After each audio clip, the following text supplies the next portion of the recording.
Então, agora nós vamos ter, então, a palestra do professor Luciano Wolfgang Bitten, que vai falar para a gente sobre GESP. O Luciano, ele é preceptor do Ambulatório de Glomerulopatias da Faculdade de Medicina da Universidade Federal do Rio Grande do Sul. Também é professor da Faculdade de Medicina da Unicinos. Luciano, por favor. Alô. Obrigado, Elvino. Pessoal, primeira coisa... Ops, acho que saiu o slide. Primeira coisa é dizer, não acreditem em tudo que eu disser aqui. Essa é só a minha visão da literatura. E vocês devem ter a visão de vocês. Então, como o professor Elvino mencionou, eu trabalho no ambulatório de glomerulopatias do Hospital de Clínicas desde 2018. Fica uma singela homenagem ao professor Morales, que foi o idealizador desse ambulatório já na década de 90 e que faleceu recentemente. Conflito de interesse, então eu participo como PI de mais um estudo de inibidor do complemento, então, na nefropatia por IgA. Antes de falar do tratamento da GESF, eu gostaria de situar um pouco a importância dessa condição, que atinge até 10% de todas as biópsias renais no mundo inteiro. Ela incide mais em negros do que em brancos, e ela é uma doença grave. Ela é responsável por até 40% das síndromes nefróticas dos adultos e 20% das crianças. E ela, com alguma frequência, evolui para insuficiência renal crônica. Hoje de manhã, a gente viu uma estatística de que no Brasil, em cerca de 10% dos pacientes em diálise, a falência renal é atribuída à glomerulopatia primária. E a mais comum glomerulopatia associada com doença renal crônica seria a GESF. No Brasil, o professor Moura publicou, já faz mais de 10 anos, uma estatística onde ele mostrou que 1/4 das glomerulopatias primárias são devidas à glomerulosclerose segmentar e focal. E no Hospital de Clínicas, nós encontramos um número um pouquinho maior, até 37,5% dos nossos casos de glomerulopatia primária. Mas o que é GESF, né? Hoje de manhã também o pessoal comentou, GESF é só um padrão de lesão, não é uma doença. E aqui eu gostaria de salientar que sempre que algum doutorando, algum residente vai discutir um caso e começa dizendo, professor, eu estou aqui com um caso de GESF. A primeira coisa que eu pergunto para ele de que GESF a gente está falando. Depois eu vou comentar um pouco mais sobre isso. Então, o padrão histológico, então, são áreas escleróticas, que são cicatrizes, em partes de alguns glomérulos. Isso é a via final da lesão, essencialmente do podócito, que é aquela célula pela qual eu sou apaixonado, que lembram, para mim, é o neurônio do rim. Ela é altamente diferenciada, ela tem baixo poder replicativo, então, podócito morto é podócito perdido. Ela é um importante componente da barreira de filtração, e sempre que a gente tiver uma área de alça capilar glomerular sem podócito, a gente vai ter proteinúria.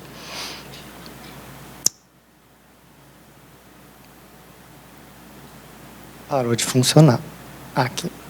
Então, a GESF ocorre sempre que houver alguma lesão no podócito. E essa lesão pode ser de múltiplas origens. Ela pode ser por um fator de permeabilidade glomerular solúvel, que ainda hoje se debate qual seria, responsável pela GESF primária. Ou próprio estresse mecânico, onde uma sobrecarga hemodinâmica com hipertensão intraglomerular acaba causando lesão podostária. Várias viroses, toxinas, drogas, né? E doenças genéticas podem culminar na lesão podostária, que, se for grave o suficiente, vai causar uma área de depressão podostária no glomérulo.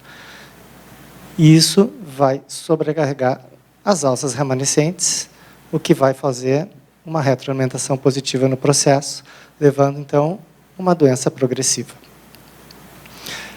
Talvez o principal avanço, a principal novidade, digamos assim, no CADIGO 2021, que já foi citado aqui pelo Rodrigo, seja essa proposta de classificação da GESF, que não tinha no CADIGO de 2012. Então, a GESF, eu estou olhando aqui do lado assistencial. Então, eu tenho um paciente com proteinúria, eu indico a biópsia e o patologista me diz que é GESF. Bom, o que a gente tem que fazer? Classificar, porque disso depende o melhor tratamento para esse paciente. A gente tem que classificar em primária, secundária, genética, e quando não tem nenhuma dessas condições, a gente diz que é indefinida. E essa é a hora de exercer o método clínico. A gente só consegue classificar adequadamente o nosso paciente se a gente fizer uma detalhada anamnese, exame físico, e colocar a cachola para funcionar, abrir o diagnóstico diferencial na nossa mente e excluir uma por uma das condições que estão associadas com aquelas 3 classificações. Para isso, a partir da anamnese e exame físico, a gente vai ter que, ao final disso tudo, responder 3 perguntinhas.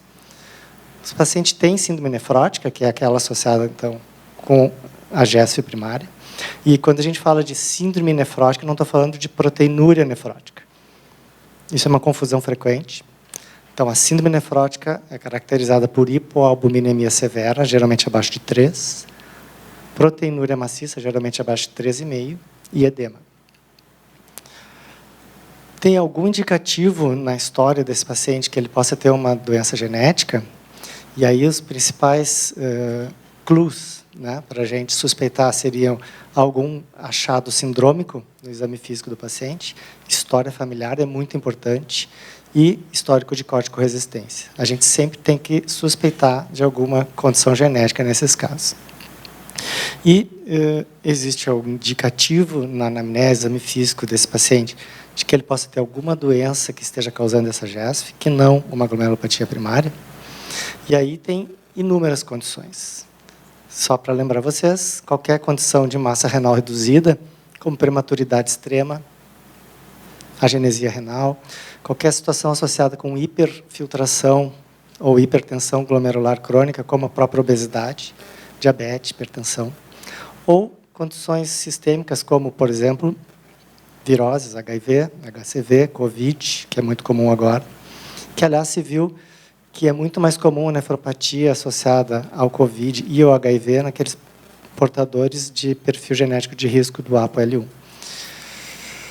Bom, isso é muito importante para a gente, então, começar a pensar como nós vamos tratar o nosso paciente com GESF. E a imunossupressão é reservada apenas para os pacientes com GESF primária, que são os nefróticos, e aqueles que, porventura, fizeram uma microscopia eletrônica e foi visto fusão podostária difusa. E sim, a resposta da nossa pergunta chave de hoje tem papel, sim, para a corticoterapia no tratamento da GESF. Prednisona em dose alta ainda é a primeira escolha no tratamento desses pacientes. Apesar de não haverem ensaios clínicos randomizados contra placebo. Não seriam nem éticos mais hoje em dia. Mas a gente sabe que, se a gente selecionar apenas casos de GESF primária, a taxa de resposta é ao redor de 80%. E se houver resposta ao corticoide, a gente começa a reduzir lentamente a dose do corticoide. Pelo menos após 4 semanas de uso e 2 semanas em remissão da proteinúria. E a gente só pode classificar esse paciente como resistente ao corticosteroide depois de 16 semanas de tratamento com prednisona em dose alta.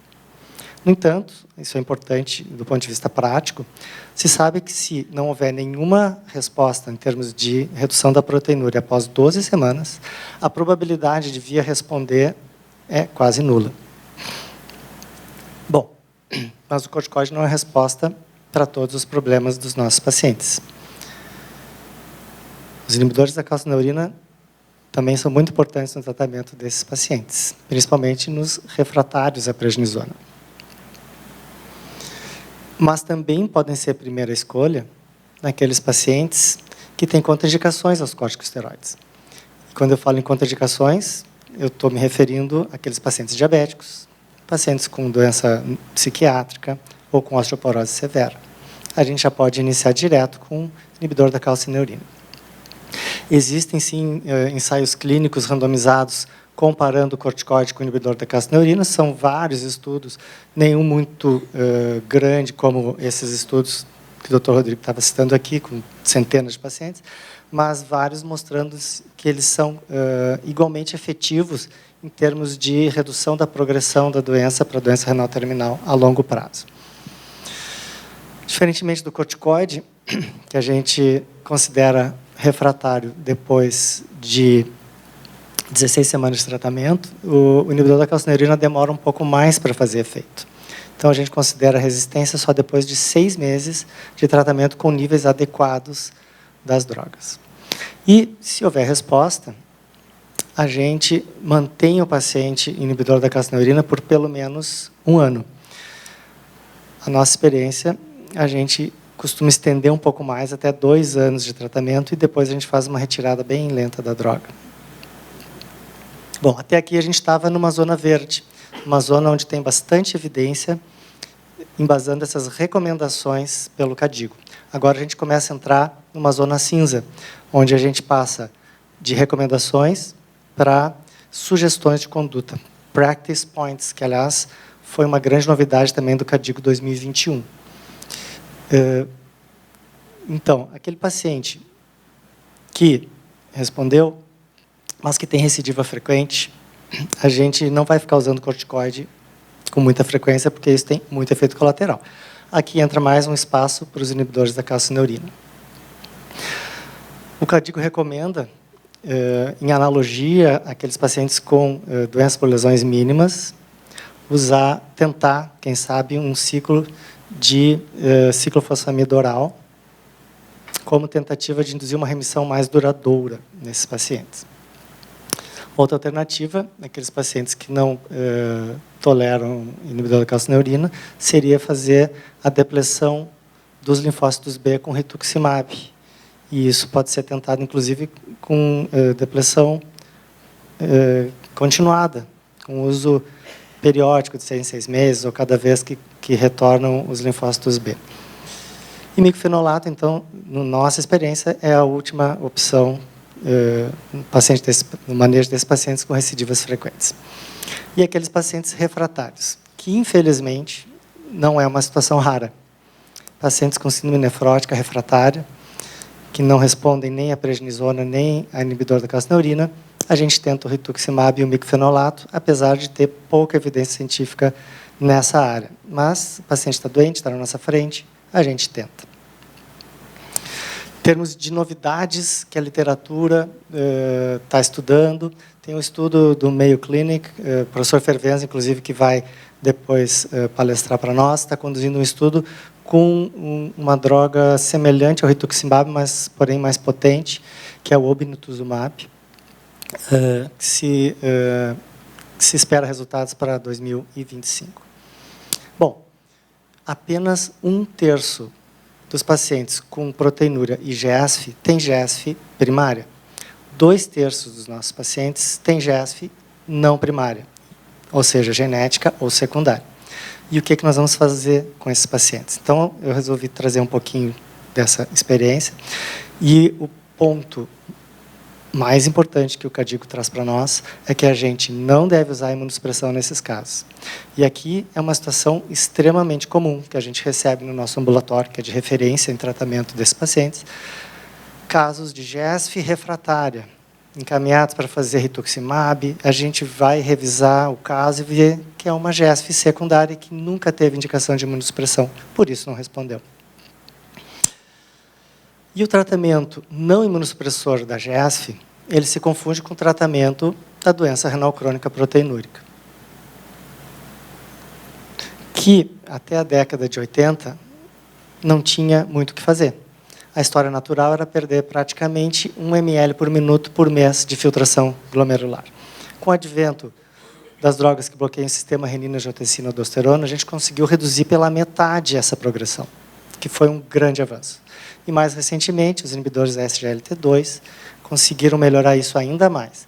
Lembrando sempre que, nos ensaios clínicos que o Dr. Rodrigo citou, os inibidores da SGLT2 foram usados junto com os bloqueadores do sistema renina-angiotensina-aldosterona, comparados contra apenas inibidores do sistema renina-angiotensina-aldosterona, que é a nossa terapia padrão. Então, o tripé do tratamento da GESF não primária é baseada, evidentemente, sempre que possível, no tratamento da doença de base. Na nefroproteção, e aqui eu ressalto o SPRINT Trial, que todos conhecem, saiu em 2016, mostrou um benefício da redução da pressão arterial até os níveis de 120/80. Esses pacientes devem se manter no peso ideal, pois isso diminui a pressão intraglomerular, e fazer uma restrição moderada da ingesta de sódio, que é a única medida dietética que se mostrou eficaz para reduzir a proteinúria. A dieta não deve ser hiperproteica, mas também não há indicativo de benefício de uma restrição proteica severa. E, finalmente, o terceiro pilar são as drogas antiproteinúricas, que o Dr. Rodrigo já citou, os inibidores do sistema renina-angiotensina-aldosterona, desde a década de 90, se mostraram efetivos em pacientes proteinúricos, em reduzir a progressão e a proteinúria. E, mais recentemente, então, o estudo Credence, que saiu em 2019, estudou os inibidores da SGLT2 em 4.400 diabéticos proteinúricos. Eram pacientes com uma filtração glomerular entre 30 e 90, mas em média 56 ao entrarem no estudo. E modelos matemáticos mostraram que os inibidores da SGLT2 conseguiram retardar em até 15 anos, em média, a entrada em diálise nesses pacientes. Eu trouxe esse dado, eu pensei esse dado para trazer para vocês, para mostrar para vocês a diferença que isso pode fazer na vida desses pacientes. Mais recentemente, então, em 2020, o DAPA-CKD estudou diabéticos e não diabéticos, e 105 pacientes desse estudo tinham glomerulosclerose segmentária focal, que é o motivo aqui da minha fala. Esses pacientes eram mais graves, eles entraram no estudo com filtração glomerular um pouco mais baixa e, novamente, o estudo foi interrompido precocemente porque se atingiu o endpoint e se mostrou um retardo de entrada em diálise de até 8 anos. Bom, e o que está se estudando na área? Agora a gente sai de novo da área verde e passa para a área cinza. Sparsentan também está sendo estudado no tratamento da GESF. É um inibidor do receptor da endotelina A. Estudo duplex de fase 3, foi publicado em 2020 uma análise de interim que mostrou uma redução de até 50% em relação ao placebo na proteinúria. E aqui esses pacientes, na verdade, o estudo não foi contra placebo, foi contra a terapia padrão, que é inibidor, é um bloqueador do receptor da angiotensina. Então, Sparsentan sozinho, ao contrário do SGLT2, que era Sparsentan mais inibidor da ECA. Mostrou clara redução na proteinúria. Em maio desse ano, a indústria comunicou, ainda não foram publicados esses resultados, mas, infelizmente, o Sparsentan não se mostrou efetivo nesse estudo para reduzir a progressão da doença renal para a doença renal crônica.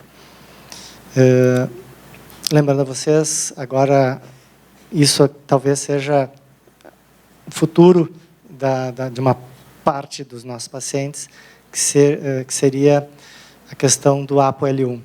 ApoL1, ele está presente em até 15% da população afrodescendente aqui nas Américas, e ela está muito associada com o desenvolvimento de doença renal crônica e glomerulosclerose segmentar e focal.